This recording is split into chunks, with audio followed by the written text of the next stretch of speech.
সূরা আত-তিন। বিসমিল্লাহির রহমানির রহিম।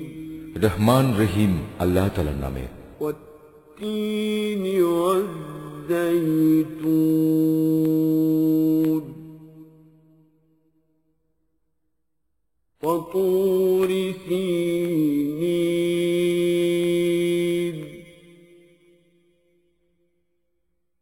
ওয়া হাযাল বালাদিল আমিন।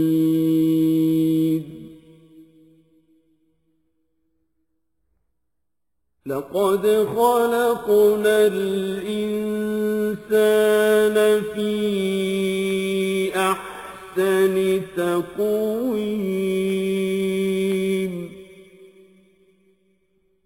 ثم رددناه أسفل سافلين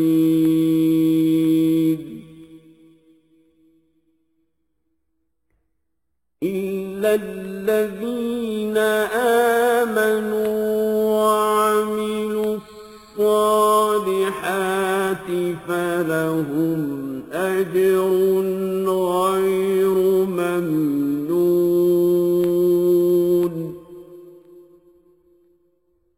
فما يكذبك بعد بالدين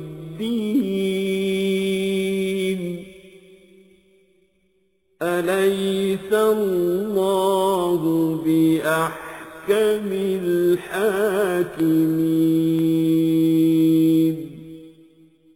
শপথ তিন ও জাইতুনের, এবং শপথ সিনাই উপত্যকার। আরো শপথ এ নিরাপদ মক্কা নগরীর। অবশ্যই আমি মানুষকে সুন্দরতম অবয়বে পয়দা করেছি, তারপর তার অকৃতজ্ঞতার কারণেই আমি তাকে সর্বনিম্ন স্তরে নিক্ষেপ করব। তবে যারা ঈমান এনেছে এবং ভালো কাজ করেছে তাদের জন্য রয়েছে এমন সব পুরস্কার যা কোনো দিন শেষ হবে না। বলতে পারো, কোন জিনিসের পরেও তোমাকে শেষ বিচারের দিনটি অস্বীকার করাচ্ছে? আল্লাহ তাআলা কি সব বিচারকের তুলনায় শ্রেষ্ঠ বিচারক নন?